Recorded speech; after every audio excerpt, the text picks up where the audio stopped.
Are you thinking about moving to Harvard, Massachusetts? No, not that Harvard. Harvard, Mass. It's a beautiful, quaint small town of about 6,600 people. And are you looking for a local expert that can help you learn all about Harvard and whether it might be the right community for your family? I'm based here in Wellesley, Massachusetts, which is just about a 40-minute ride away. And I'm excited to share some really interesting, fun facts about Harvard, Mass today. And in this video, we're going to talk about real estate. We're going to talk about some of the rich cultural opportunities that you can see in Harvard. And of course, we're going to talk about schools and so much more. So I'm excited to dive in.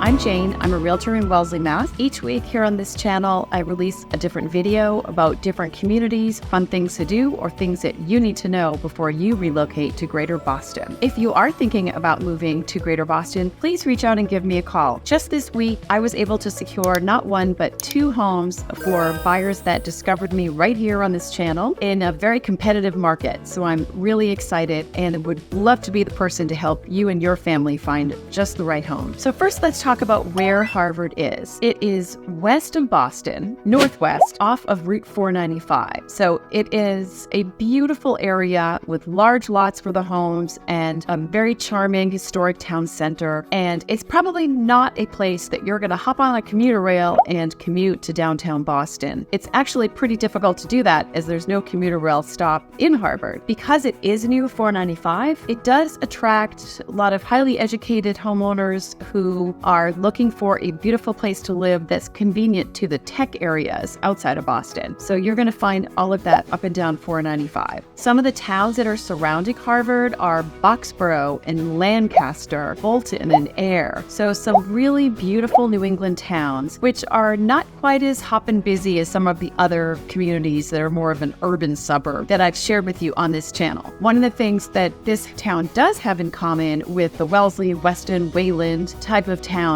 is the outstanding school system. The public school is actually called the Bromfield School, which sounds private, but it's not. And niche.com consistently gives it an A+ rating. Harvard does attract buyers who are looking for a rural community with really strong public schools. When you're looking for something to do at Harvard, the place I'm going to start first is the Fruitlands Museum. There is a terrific place, which actually is also a great place to host events. So I know people who have had weddings and parties there. So there's several historic buildings and exhibit that focus on Native American history and art. And the Fruitlands Museum was actually founded by Bronson Alcott, is the father of Louisa May Alcott, who is a very famous author and the author of Little Women. Another fun thing to know is that you can actually visit the Orchard House, which is the home that the Alcotts raised their family in nearby Concord. But we'll cover that some other day. One of the things that's really fun about the town center is there's a super cute Harvard General Store, and it's been operating since 1826. So it's a quintessential general store with a little bit of everything, locally baked goods, place to just get a great cup of coffee and soak up some small town charm. And I'm actually going to put some links below so you can hop onto some of these sites to get some specific information about these sites and some others. And one other thing I have to mention, there was one of the first Shaker villages in the US was right here in Harvard. And you can learn all about the Shaker community that once thrived here by visiting some of these amazing buildings that are well preserved and see artifacts from this very unique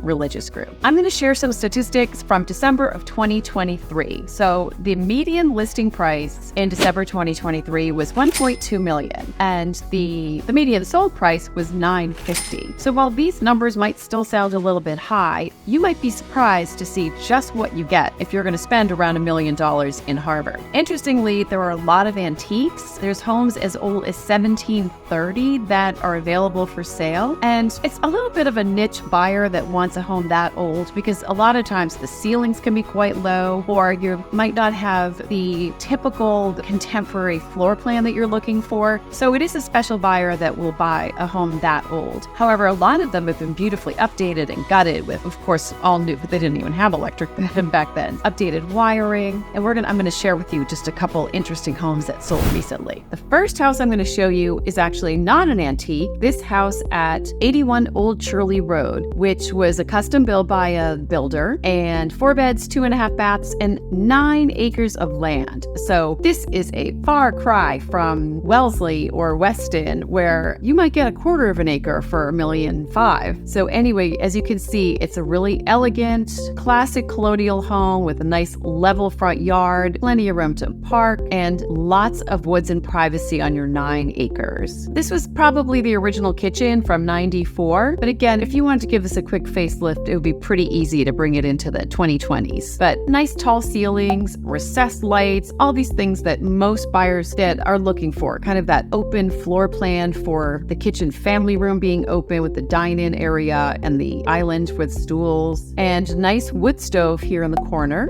and nice hardwood floors. Generally, the gold standard of flooring in New England is basically hardwood floors. So we are seeing some things like vinyl plank, like faux wood coming in, but still for like the main level of your living area for $1 million, I'm expecting hardwood floors. Now, what this house doesn't have a lot of is colonial detail. Like you'll notice there's no crown moldings. It's kind of a contemporary feel, which is quite trendy right now with like more minimalist trim around the doors, for example. That's actually come back in style in the 2020s. So I'm going to scoot forward. I hope I'm not making you dizzy, but I want to get a good shot of the living room. So again, nice tall ceilings, nice view of trees behind. You can see that there's an open foyer on the second floor to give you a nice spacious feel. Good sized bathroom. Again, time for a facelift. This is definitely original. And this is a nice shot. I actually probably would have led with this picture. The entryway, which shows you I'm in a typical colonial. I'm going to go to the right to the living room, back to the kitchen family room, and left to the dining room. Good sized bedrooms. So the next house I'm going to share with you is 87 Old Littleton Rd. And this is actively on the market in February of 2024 for $1.3 million. And this is a true antique. It was built in 1750. It has an outbuilding. It has 12 acres of land. It has 4,300 square feet of living space. But wow, is this cool. So I just love getting this glimpse of American history at its finest. Now, one thing that I did notice about this house is that it looks like it has pretty tall ceilings throughout, which, as I mentioned, sometimes in the 1700s, they made the ceilings quite low. And the reason was,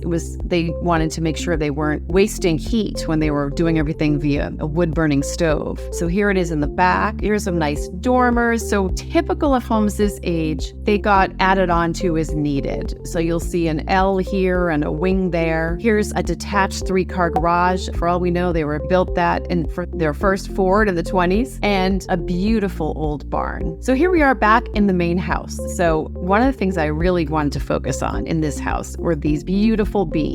So here you can see the original exposed beams in the ceiling, and it's a nod to how homes were built back then. Like you can really see how they made wooden pegs and fit the wood together. It's very cool. So I love when they leave a little bit of that exposed, even though it's nice and open, just like most buyers would want for today. And you can actually see here like an old support that was put in probably much later to keep the integrity of that original wood. Now here back in the kitchen, this has been nicely updated. Gorgeous wooden cabinets, probably like a maple or a cherry, and nice stainless appliances. So you have the total best combination of old and new. Get a vaulted ceiling in this room and nicely updated with painted with white trim, which is such a different feeling from the other. And again, this beautiful bathroom has a clawfoot tub on a platform, but a separate, totally contemporary walk-in shower. Now again, I'm guessing these are original wood floors. They're much wider than you see typically today. Really pretty. Now back then, every bedroom would have had a fireplace, and it's pretty typical to see that they're not all in operation. You can just put some really pretty candles in there or just a decorative log, and then it can maintain its integrity as a focal point. It's a lot of times you'll see that the fireplaces in the master bedroom or primary bedroom are still in operation, but it's not unusual to see one that's not actively used. Oh, this is super cute. A nice little place to do your sewing. And here we have a little pond, because this is close to a pond, and this little outbuilding is just delightful. This is funny. This reminds me of a cottage that my husband built in one of our Vermont properties. Just like this, we put in a little ladder for the kids to make a platform and sleep up there. So things haven't really changed in 400 years. And then this is a nice view, so you get a sense of where it is on the lot. So this house is still available. So if you'd like to see it, give me a buzz. We can geek out over antiques together. The last house I'm going to share with you is